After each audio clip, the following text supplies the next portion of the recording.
This episode is brought to you by the world's first reposado from Tequila Herradura. Made with slow-cooked, hand-harvested agave sealed into oak barrels and aged 11 months. Before being enjoyed in your glass. Experience the world's first reposado, Tequila Herradura. Please drink responsibly. Responsibility.org. Tequila Herradura. 40% alcohol by volume. Imported by Brown-Forman, Louisville, Kentucky. Herradura is a registered trademark. Copyright 2025 Brown-Forman Corporation. Hey guys, it's Christian McCaffrey, pro running back. I'm partnering with Abercrombie this season to tell you about their viral denim. All you need to know is denim should fit like this. Abercrombie's athletic fit is a game changer. They're designed for guys with an athlete's build like mine. Just enough room and the perfect stretch. When a jean fits that well, I'm wearing it on repeat. Shop Abercrombie Denim in the app, online, and in store.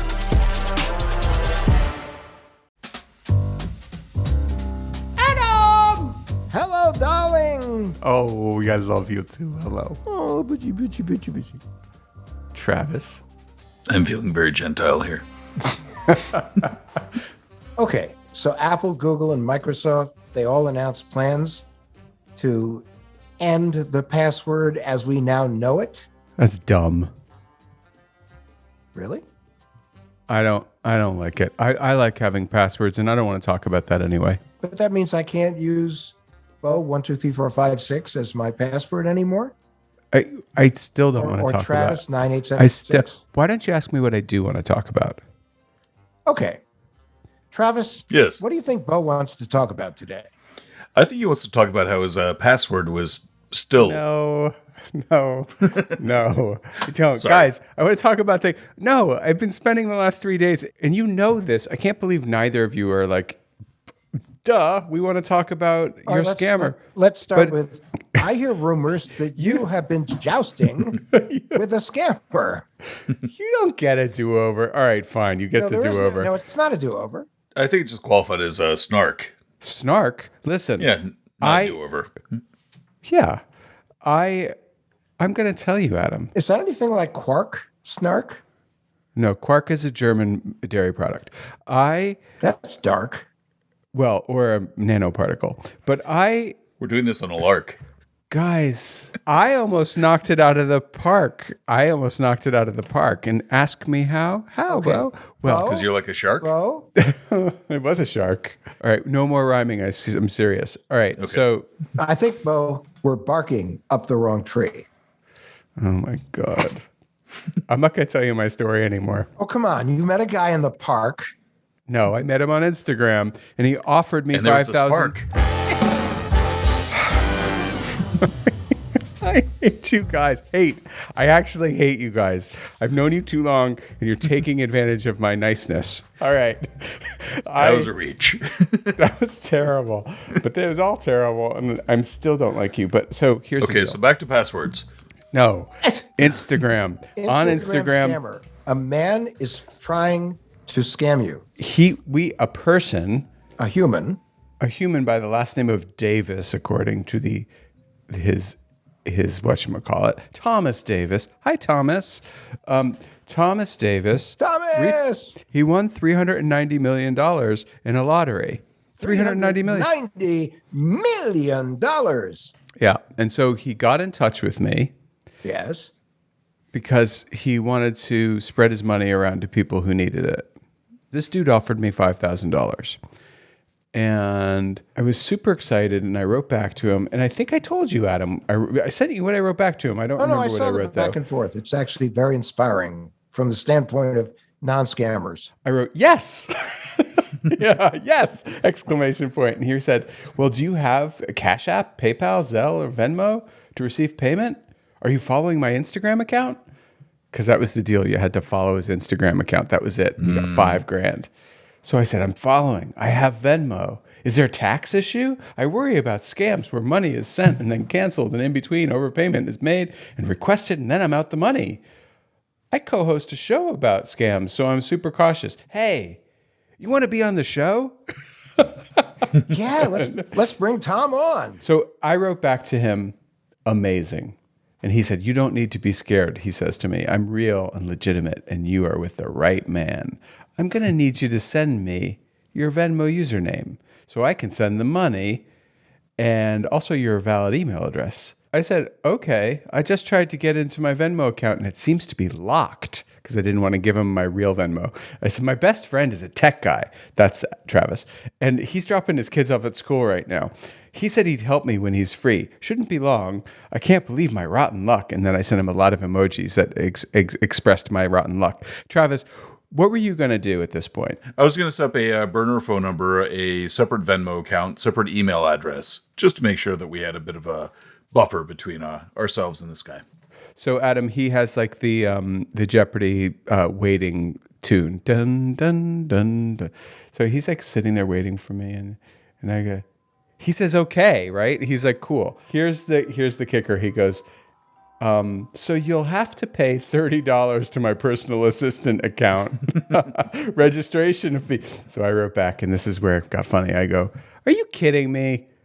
I got to wait for my friend. Wait, totally. Wait, he asked me to ask you, if you have $390 million, why do you need me to send $30? Said, sound a little fishy. I'm dying to hear his response. Well, I also said, would you be on our show about scammers? I promise not to turn you in, which we could do. since we work with a retired Secret Service agent and a white hat hacker with close ties to the letter agencies. I just want to interview an authentic small-time swindler. Is it possible? We can disguise your voice and you can tell us funny stories about people who fall for this nonsense. Was he offended when you referred to him as a small-time swindler? No, it was so funny. I wrote back, and then I said, we'll give you $250. He writes back, lol, LOL. Well, hey, that's more than 30. Yeah. I said, so he said, I'm using this opportunity to support the community in this hard times. Now he starts to show that he's in a boiler room. Did he send you his 501c3 papers? Yes, he didn't. Yeah. So this hard times. So we have that's red flag numero uno, right? And then besides the whole thing, and he goes, I really want to help more people with my winnings. The $30 is for registration. Ah. I wrote back $1,000. He wrote back, are you ready to pay for the registration fee and receive your money? 2 question marks. I wrote back, come on. We already know the scam. We'd like to interview you. It's more than you make with a bunch of $30 idiots. Come on. LOL, he writes back. Easy money, I write back. I'll tell you what. I'll put $1,000 in your Venmo account and then another $5,000 when you do a 1-hour tell-all interview. What do you have to lose? He has not responded to me. Maybe we should send him a group communication. I mean, I'm going to tell him to listen to the podcast. Thomas Davis, Adam, invite him. Come on. Thomas Davis, wherever you are, whoever you are, we need you to listen to this podcast. And by the way, as you're listening, if you could go to Apple and give us 5 stars, that would be great too. What is wrong with you? Saw that happen.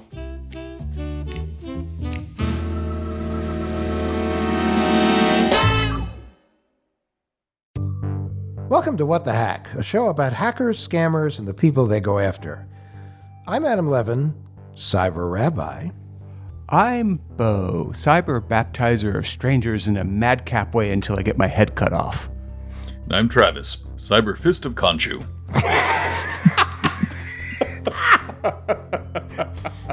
And today we're talking with a former privacy officer at Microsoft and the current global head, get that, global head of security at Avast. Please welcome Jeff Williams.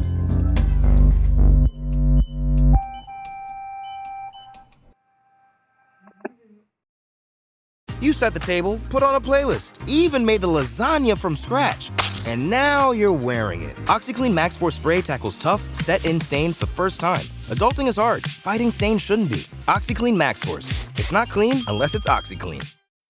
Are you ready to dairy-free your mind? This summer, melt away your dairy-free expectations with So Delicious dairy-free frozen desserts. Enjoy mind-blowing flavors like salted caramel cluster, chocolate cookies and cream, cookie dough, and more. For over 35 years, So Delicious has been cranking up the flavor with show-stopping products that are 100% dairy-free, certified vegan by Vegan Action, and are so unbelievably creamy, your taste buds will do a double take.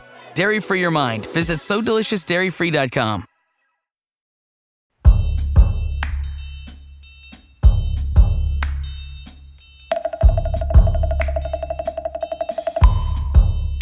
Jeff Williams. Oh, it's been 100 years. How are you doing? It has been 130 years. 130. Time flies. 131 years. Actually, that was when Beau didn't have a beard. No, Jeff knew me when I had one sideburn and I worked in the snack shop. Indeed. Yeah. I thought that was during your payest days, Beau. No, that was just a one sideburn thing to be disturbing, and I worked the cash register at the snack bar. Well, the good news is you don't need just one sideburn to be disturbing anymore. No, I just have to be. That's very Was nice this of in you, Adam. Commons or?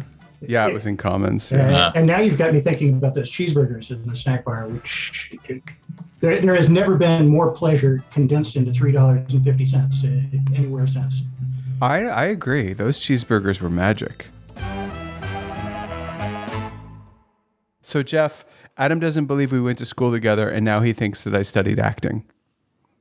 You were a lit major, weren't you? I was a lit major. And He you was were. He was always lit when you guys were in college. I was always Majorly. lit, but I was always lit. But Jeff, you were a drama major, correct? Yeah, technical theater. So I started in drama and then realized as I was in classes with Pete Dinklage and Justin Theroux that I didn't want to eat ramen for the rest of my life. And if that was going to be my competition, I'd probably end up that way. So. Yeah, true story. We did have both Pete Dinklage and Justin Theroux were there at the same time. Yeah, they're both very cool. Well, Yeah. it was good to go see the plays. The plays were quite good. So, Jeff, how did you get from VAPA at Bennington College to become the head of cybersecurity? I don't know if that's your title, but the head of security at Avast. Not just head, global head. I am the global head. Having gone to Bennington, my head was big to begin with. So going global with that was just a natural progression.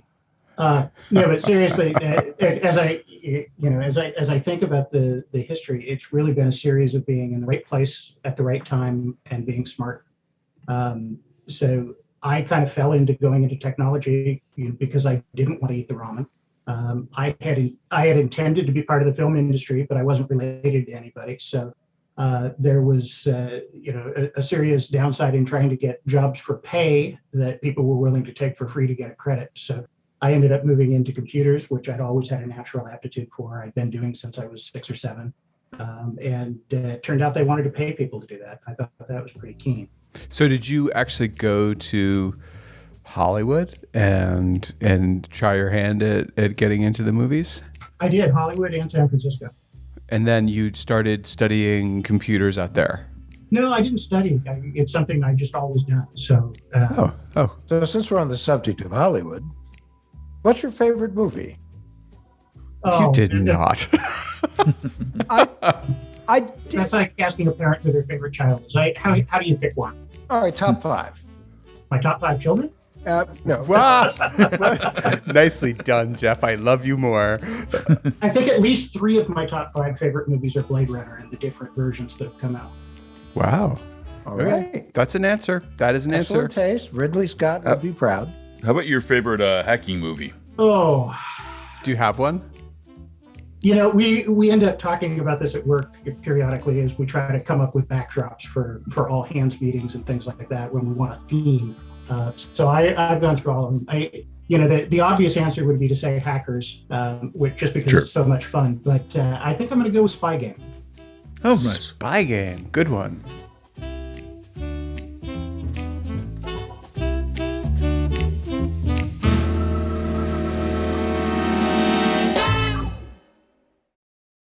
This episode is brought to you by State Farm.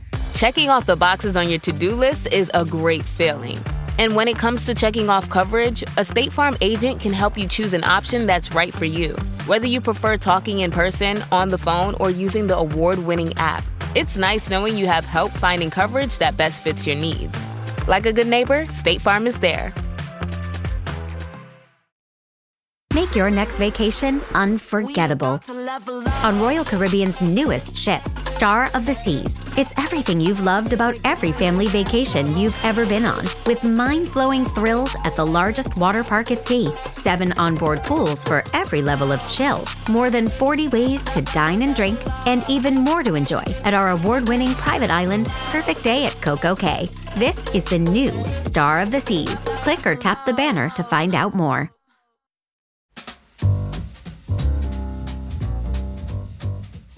So, Jeff, after you were in college with Beau, but before you were head of security at Avast, you worked for Microsoft in the early 2000s, right? Absolutely. Not too long thereafter is when we started to see viruses and worms just hitting everybody. So you think about Sasser, Slammer, Blaster. You couldn't turn your head at that point and not see 10 or 20 or 30,000 computers getting hit by some new worm. It was always in the press. It was always something you'd read about. And it was hard to stop because the software at the time, security wasn't on by default. I mean, we've come a long, long way in the last 20 years. But at the time, it was kind of a free-for-all with the miscreants, people who were trying to make a name for themselves. It hadn't even really gotten to the point of monetization. But then everything started to change, and we saw this acceleration. So at Microsoft, I ended up in a variety of security and privacy roles: security architect, later divisional privacy officer, and then ultimately a senior member of the Malware Protection Center. Were you ever a part of the Microsoft Digital Crimes Unit?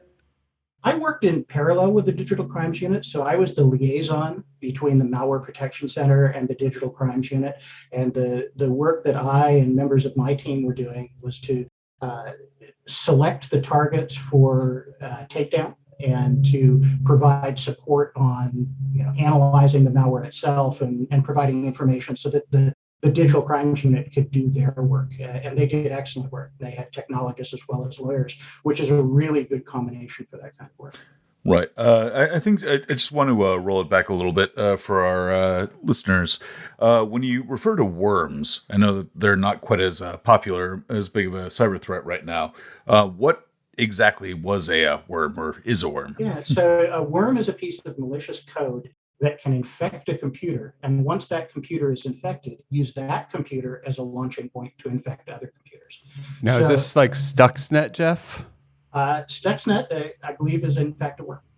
Okay, and so what do they how are they different from a botnet? So a botnet is a collection of machines which have been infected, and usually there's a command and control infrastructure where the bot herder, the person who owns the botnet, can send commands to all the infected machines to do a thing. So Now they're that- like the robot army, right? It's very much like a robot army, and the things that they can do are whatever the attacker has coded them to do. So they can send spam, they can do denial of service, they can install new software, new malicious software, anything that you can code up. And over time we've seen a real evolution in the capability of these botnets. First, from single purpose doing something stupid like denial of service, all the way up to something that's, criminal in nature and monetary in function, whether that be ransomware or spam for profit or phishing or any number of things. And some even do a combination of this. And the ones that do a combination of this ended up being turned into crime as a service in many cases, where the bot herder would sell access to their botnet because they could do all these things. And so other criminals who might not have the capability to build their own botnet could join in the fun and do their bad things using the same botnet. And now, to be clear, some of the crimes we're talking about were like the ubiquitous, there's that big word, emails that we saw advertising drugs. And as we know, those drugs weren't always real, and they could be very dangerous. Absolutely. There was a lot of counterfeit pharma being sold through spam. You saw marketplaces getting stood up, the Canadian pharmacies selling V1 Agra and similar things to... That's why it doesn't work. Oh, poor Adam. No, you should have. You never buy off-brand Viagra. Poor guy. All I can say is my C1 Alice seems to be working perfectly. But oh, wah wah. What? But besides selling drugs, what else? Like, what kind of crime? I know I've heard of ransomware as a service, but crime as a service predated it, I'm guessing. It did, and it wasn't just Viagra and Cialis. It was any luxury goods. So any brand that you would recognize, whether that be Varney or Rolex or whatever, and it could be real, it could be fake. Some of the things that were being sold online were real. So the criminals would go out and steal credit cards, and they'd use those credit cards to make purchases, and then they'd have all this merchandise that they didn't really want. And so the secondary portion of the attack was to fence the good. So you could get a $10,000 Rolex for $1,000 or $500, a real thing. I'm just going to say conceptually, because I never did any test purchases. No, we did a recent episode with Brian Ebert, who was the chief of staff for the Secret Service, and he walked us through exactly that sort of scam. I'm pretty sure that they did test purchases. That would be good evidence in court. Yep.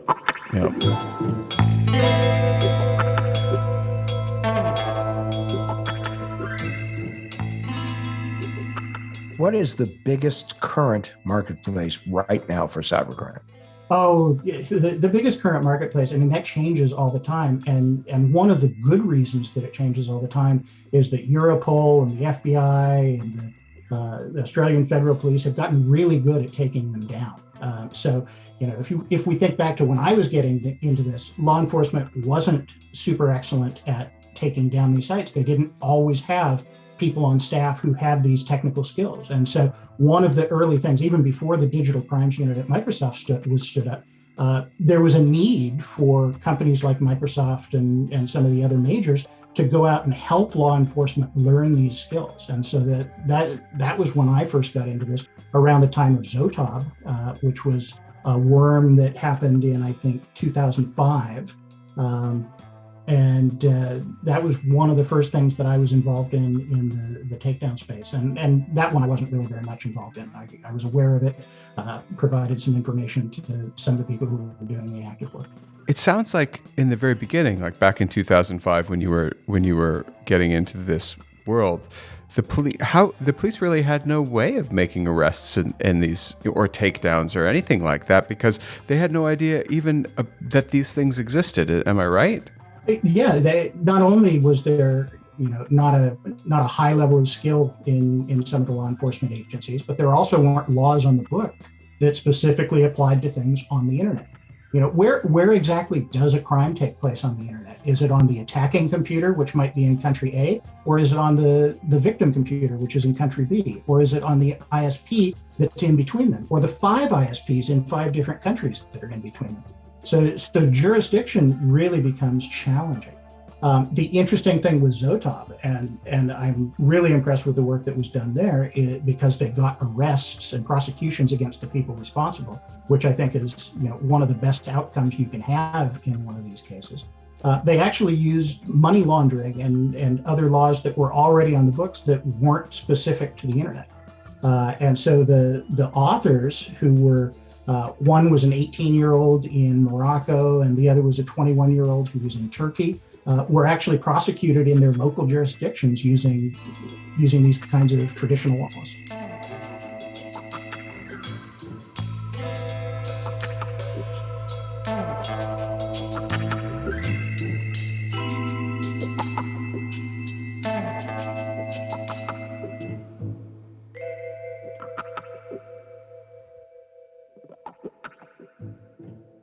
Since we're talking about favorites today, you got a favorite story from your work in security you want to share?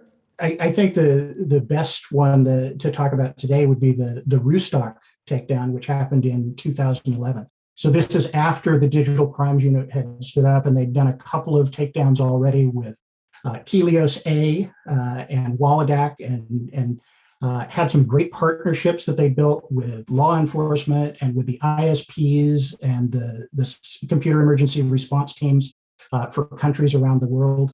Because when you do a takedown, it's not just enough to dismantle the infrastructure. You've got all of these computers that are still infected. And if another criminal came along and said, oh, there's a flaw in how you took that down, I'm going to go take over that botnet, all those computers would be back up doing their crimes again. And so cleaning up the computers becomes really important. And so as I was part of the Malware Protection Center at Microsoft, and one of the things my team was responsible for was the malicious software removal tool, the natural thing was for us to work with the ISPs and work with the certs around the world to give them custom tooling so that they could do that, so they could do the cleanup after the botnet takedown happened. So the Rustock takedown in 2011, the Rustock botnet was about somewhere between 1.5 and 2 million infected PCs. So really, really huge compared to what had come before, which you would have measured in the tens of thousands. So this was the biggest to date.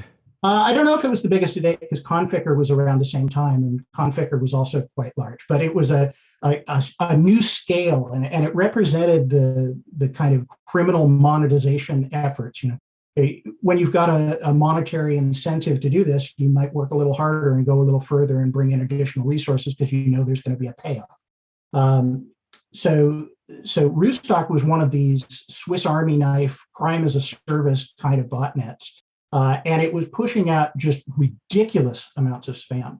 And so my role in the Malware Protection Center, in addition to doing the malicious software removal tool, also did anti-spam research. So I went to the research team, Terry Zink in particular, and Terry looked at the data to see, where was the most prevalent, which botnets were most responsible for the global spam problem, not just in terms of the volume of spam, but the difficulty in removing the malware associated with it, the persistence, the longevity of the botnet. And so we looked at it from a lot of different angles. I think most people view that as being irritating, but how is that a cybersecurity threat? Well, a lot of spam has links in it. And it's the links which are sometimes malicious or lead to an action that a person might take that's against their interest. So buying something counterfeit or giving away information or giving access to their own computer inadvertently. So why is it interesting to Microsoft to stop them, Jeff?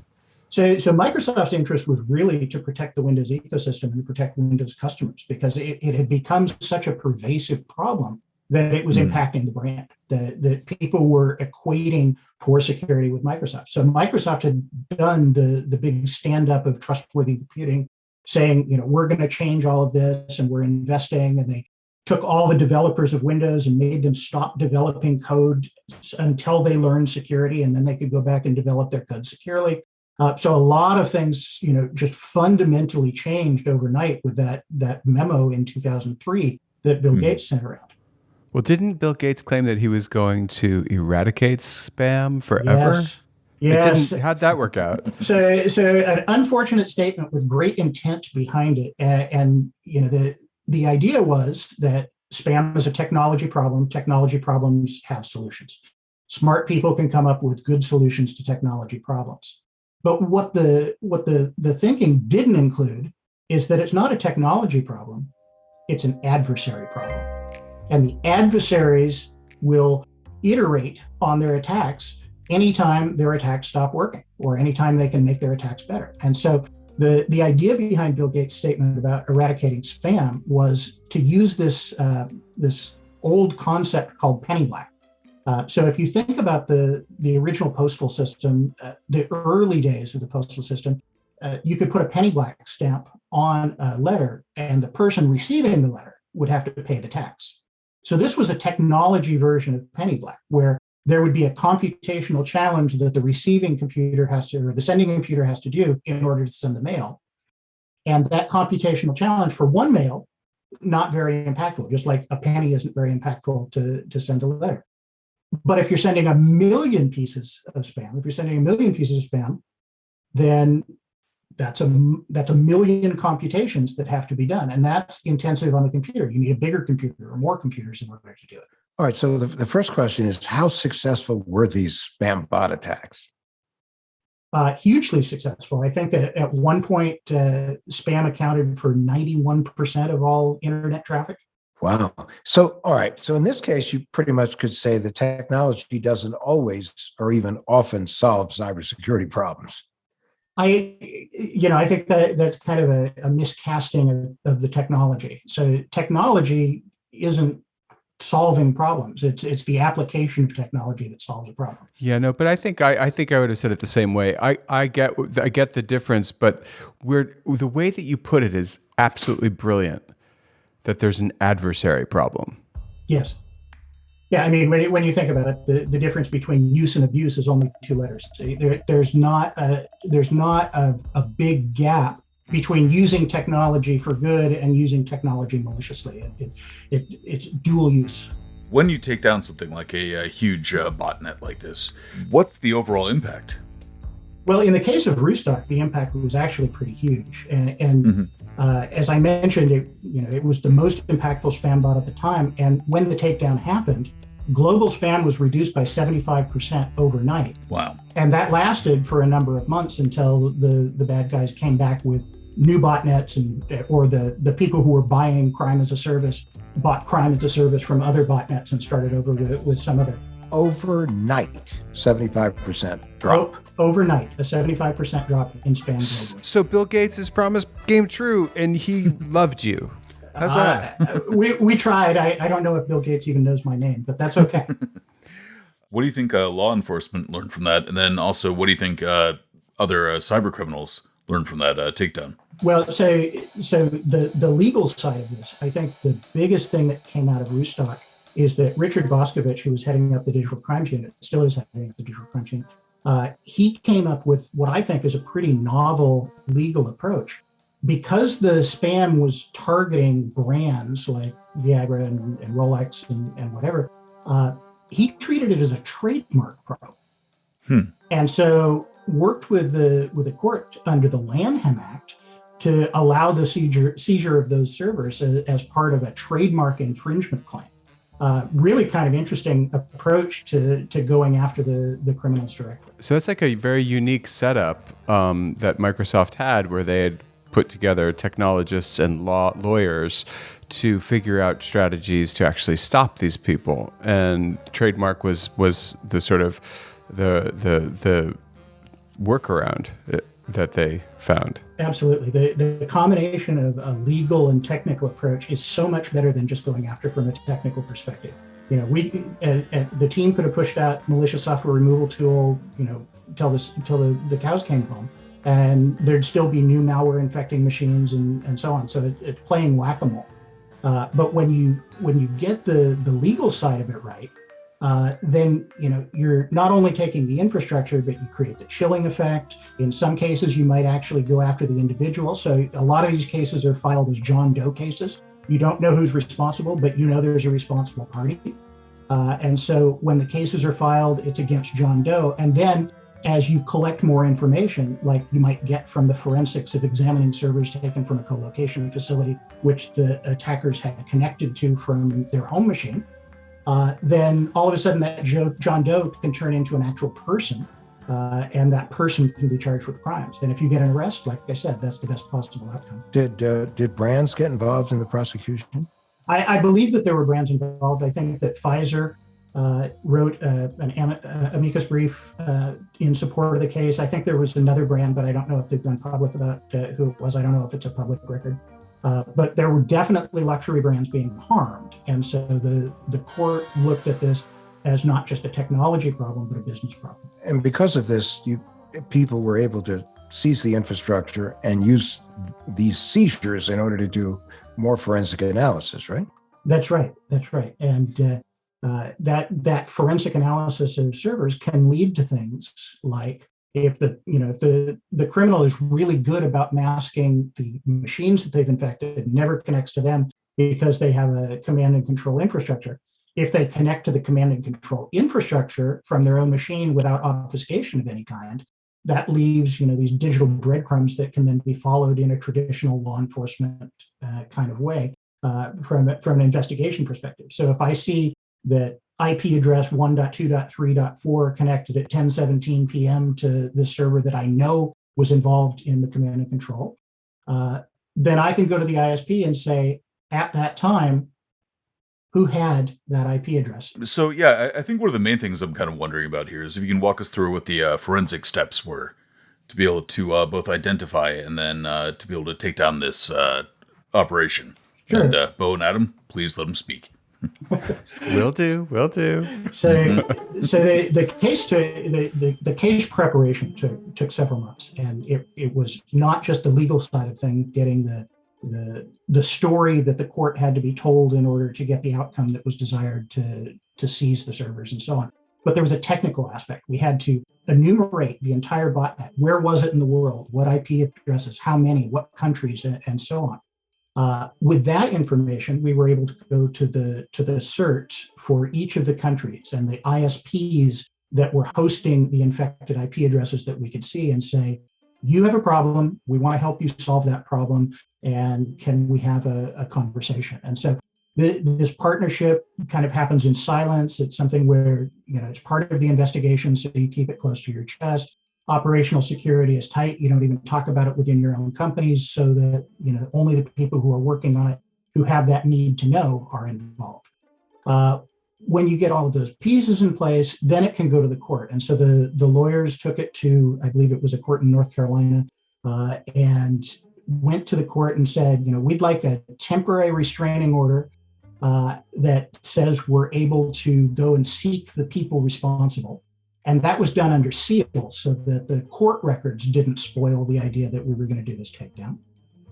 The bad guys didn't, of course, appear in court to respond to the temporary restraining order because they're a criminal. Why would they? Right. Why are you going to show up and say, yeah, I did that, leave me alone? Because they're going to get walked out in bracelets. But the court saw that this was a business problem, this was a technical problem, that yes, crimes were being committed, that nobody had stood up to say, hey, don't do that, you've got the story wrong, and I'm innocent. And so the court granted the request to take over the servers. And so the U.S. Marshal Service was called out. I think they went to 5 or 6 co-location facilities in the United States. I think there were 96 total servers involved in this globally. I'm not sure of the 96 how many were in the U.S., but it was 5 or 6 locations that they went into hosters and said, that server right there, I'm going to take it with me. And the hard drives from those were then pulled, contents of them examined, and so on. And while that forensic examination was happening, the remediation phase went into effect. So because Microsoft had taken over the botnet, all of the machines that were infected and calling home were now calling home to Microsoft's server. So the IP addresses that had been used for command and control were now Microsoft IP addresses. So all that traffic was going to the digital crimes unit. And the digital crimes unit was cataloging it by IP address and timestamp and going back to the ISPs and saying, here are the machines that need to be fixed. So are the compromised devices here, were those computers, routers, IoT devices? Or? Yeah, for Rustock, it was computers. The net effect of it. So in the first 7 days after controlling those IP addresses, 1.7 million unique IP addresses checked in to the botnet. So there may have been more at the time, computers that just weren't turned on or weren't connected to a network, but yet were still infected. But 1.7 million in the first 7 days. And I think the max number we saw was 2.4 million. So huge botnet. And that partnership with the ISPs and certs, and also I should probably mention FireEye. FireEye, Alex Landstein of FireEye was a malware analyst researcher who contributed to the work that was done along with people at Microsoft. I think one of the things I'd like to just be able to break down for our listeners here is a lot of the time when we hear about things like malware or botnets and the like, it kind of it sounds like it's this huge abstract concept. In the case of the Rustock, how were those computers compromised? I don't actually have that answer. There were so many infections happening at the time that to say, one infection vector versus another infection vector, it could have been people clicking on things that they shouldn't have, whether it be on a website or in a spam email that they got from an earlier iteration of the botnet or from a different botnet. It could be people downloading software that isn't the real thing and so comes with malicious content included. Things they find in Usenet groups where they're downloading things to have cracks or pirated software. In any number of ways people can get infected. Yeah, that totally makes sense. I think one of the whole things about cybercrime is people tend to think like that's just something that happens, and then they don't really know that their own personal device can actually be compromised and then leveraged into a spam attack, for instance. Yeah, well, and it is just something that happens, but it's something that doesn't have to happen. Because if you think today about the guidance we're giving people about, here are the 5 things that you could do to improve your security, use strong passwords and don't use the same password on multiple sites, and use multi-factor authentication and keep your software up to date and keep your operating system up to date. Those things are the same things that we were saying in 2001, 2002, 2003. It's been the same guidance all along. The challenge is that software manufacturers haven't made it easy for people to do the best thing for security. It's gotten better. It's certainly gotten better over time, but it's not easy yet.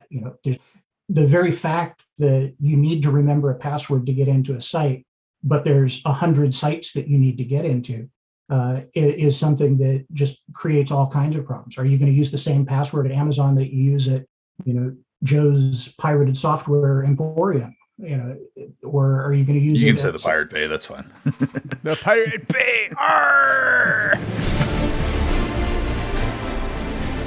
Yeah, you're right. That was a big one. But the idea that you're not in full control of that password once you have it logged on somebody else's site is a real problem of identity. If they store it, if they store your personal information, then all of a sudden they're the custodian of it. And if they don't adequately protect it, it ends up in some breach that ends up getting sold in those same dark markets. I think, if you go to haveibeenpwned.com, you'll see that there are literally hundreds of millions of email password combinations that are available for sale in the underground. We are the evangelists for Have I Been Pwned? But do you ask him, Adam? Ask him the password. Ask him the password question, man. I'm dying to ask you the password question. Oh my God. So this big drive by Microsoft and Google and Apple to get people to do it another way. Yep. How do you feel about that one? So I'm absolutely in favor of it. I think passwordless is a very powerful way to get away from a fundamental technology challenge.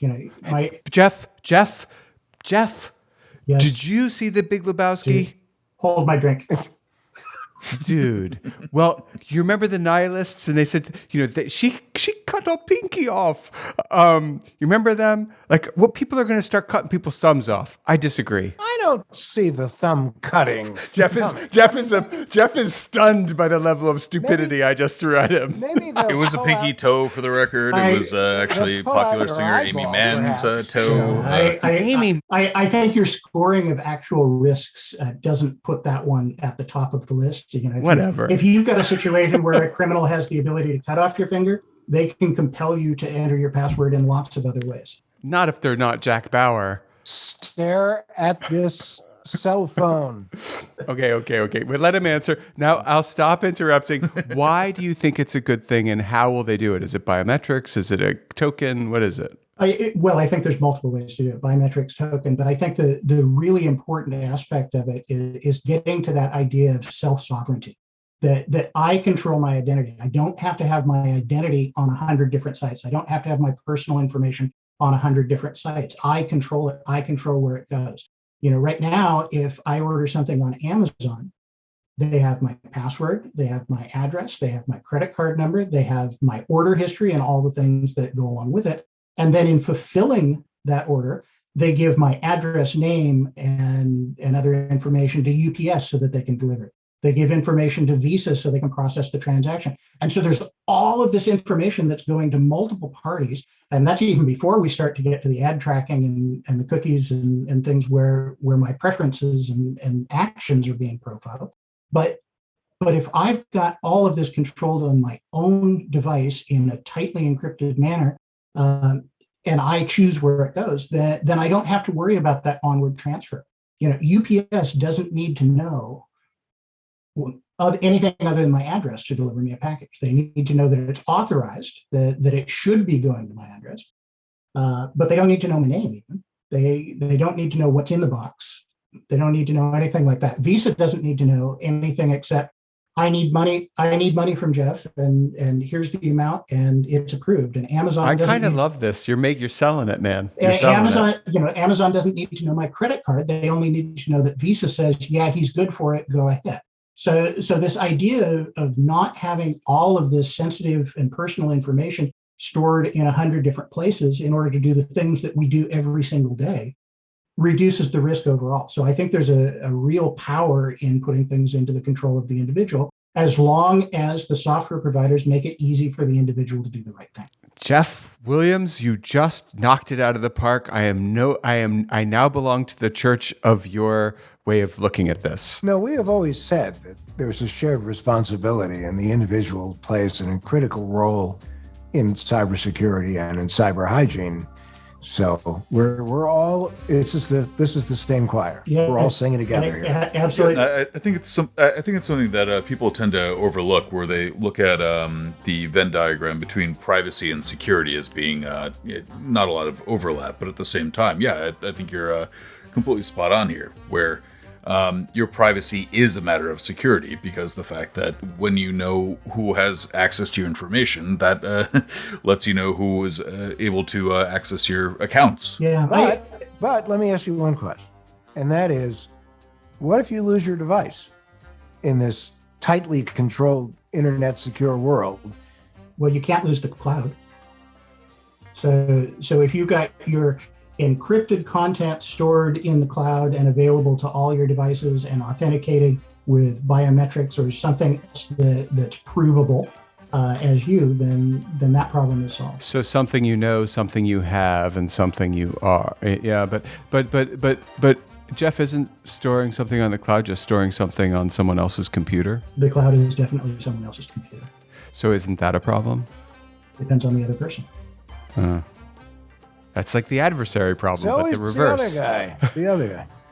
Well, look, the bad guys are always looking for ways to get after you, and they're going to get you. Yeah. And anything we can do to make it harder for them is going to help us. Absolutely. Right? I mean, that's the bottom line. Absolutely. I want to go back to something that Travis said, though. He talked about the Venn diagram of security and privacy.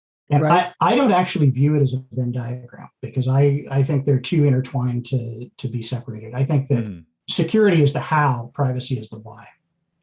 That is an excellent way of putting that. You are like I want Jeff to be the president of all things cybersecurity everywhere.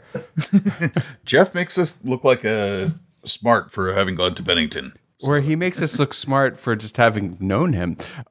So I have a question. Boys Club here, huh? Yeah, but as Adam was saying, we're all singing with the same choir. Jeff, did you sing with Randy's choir at Bennington?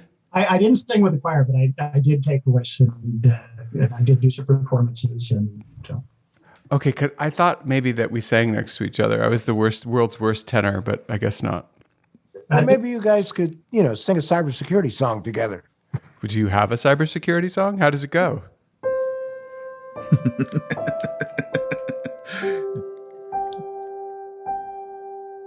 Sing a song. No. Stop. To be long. Stop.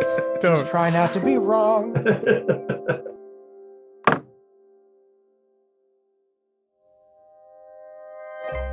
As we wrap this up, and we are eternally grateful for you sharing a few moments of your life with us, although apparently you shared part of your life with some of us before the rest of us.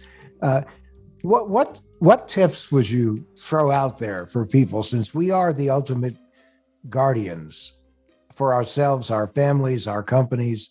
We are ultimately. So what tips would you do?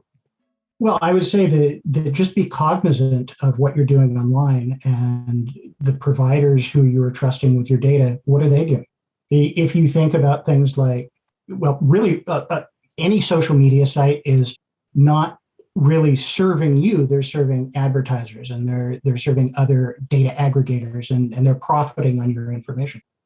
While it's not a bad thing necessarily, because they provide a free service to you in the process, free in quotation marks. You're paying with your data and information about your activities. Just be aware of what you're doing, and know that other people are going to see that, people beyond just your friends. And the whole idea of surveillance capital the underpinning is that for person A to communicate with person B, person C has to make a profit from the conversation.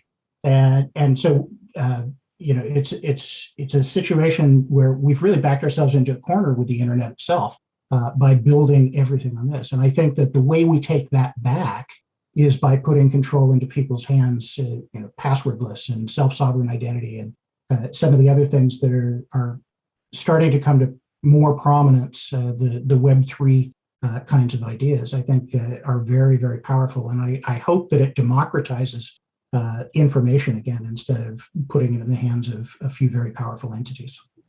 All right. Thank you, Jeff, so much. Thanks a lot, Jeff. It was a pleasure to be here. Thanks, everybody. Right. Thanks.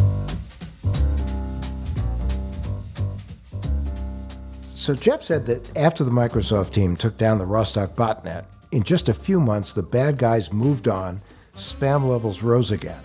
And he said the same tips that he was giving people back then are still tips he gives out today. Are we just doomed? Yes. Is this type of attack unavoidable? No. I mean, that was the whole thing that was so amazing about Jeff was he is the first person I've heard talk for any extended period of time on the topic of cybersecurity and privacy who made me feel like there might be hope. So we don't have to move to the country like you and hang out with bears and tractors. I just fixed my tractor, which I ran over a rock and it got, anyway, you don't want to hear. We don't. No, we don't. I think we can just, the thing that I was allergic to, the password-free situation, it sounds really promising. It does, especially when you consider the parties involved there. That's Apple, Google. There's going to be parties? Microsoft. Yeah. Well, yeah, there will be like a rave or like a... There'll be a celebration of privacy. That kind of party. Because, it is interesting that those are the biggest players. We know that Apple, Microsoft, and Google that's the list so far, at least the headliners. Is there anyone else big time that should be on that list that, at least as far as we know, isn't on the list yet? All right, 100%. I have one. You only get one each. Or Travis, you can go. Who's yours?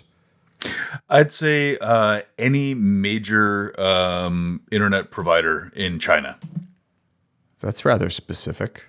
Well, that is right now. I mean, they have a huge population. That's a really big market. But when we talk about Apple, Google, Microsoft, those are U.S.-based companies, and the internet is a global phenomenon. It's a global environment. This has been an episode of me understanding in a very humble way that I'm dumb. Finally. Well, it had to happen. But because mine was very different from that. I think that on that list should be, Zuckerberg, Elon Musk, when he takes possession of Twitter, and all of the other major portals that are, let's face it, social media is the way people, quote unquote, go online. A lot of people. And I certainly think that any organization that is dealing with children and children's information absolutely needs to do that as well. Yeah, and it's not just, TikTok obviously was in my grouping of social media, but but the internet touches, everyone's lives and it's sort of indiscriminate. I think that's kind of the point, is it would be nice if we could fine tune the way that individuals experience it. Well, and think about the fact that for many people in the world, Facebook is the internet for them. There is nothing else. Well, I think one thing that we often overlook too, though, is that Facebook or Meta in general, and Google and Apple and Microsoft all have such a huge reach that if they can actually commit to doing one change, then that will actually have a global impact. I think Jeff should be in charge of the whole thing. I'm with you on that. Make it so. Make it so, number one. Well, I'm bowled over. I think that this episode was I have to say, we did the favorites in the beginning, which I thought was a little tedious, but no offense, everyone else who's been on this show. This is at this very moment, Sally Field style, who I really liked this episode. Right now, I really like this episode. I learned so much. Are we saying... Do you hear that, Dana Doot? Do you hear that with your anchovies? Yeah. Ooh. Ooh, that was cold, man. I meant right now. You're fishing for something there, my friend. Wow, Travis, you're bad. We've emailed back and forth a few times. We've come to an agreement on natto, so we're good. Okay, good. I feel so much better about that now. I can go to sleep at nights. Yep. I'm not switching. I'm not going to change horses on this one, but I do really love that Dan a Dude episode as well. Mm-hmm. But we also need to hear from our listeners. In addition to, when you do your ratings and you write the reviews, tell us whether or not you think the favorites list is tedious. I'm hurt. I'm wounded. No, I'm because what if they think it's tedious? You're going to be even more hurt because they're going to be like 4 stars. 4 stars because the list that the best of thing was tedious. Okay, so I tell you what. Then our listeners, when they're rating us, in between the stars, can tell us what their favorite episode is of this show. Fair enough. I think that. Yep, I'm down with that. I think that'll stop them from giving you 4 stars and making you very sad. I don't want to be sad. I want to be happy. I want to be glad. I want to be happy and glad and never again be sad. I never will cry. I never will sigh because I want to be glad. He never will cry. He never will sigh because he wants to be glad. And now the world looks bright and fair because the sun shines everywhere.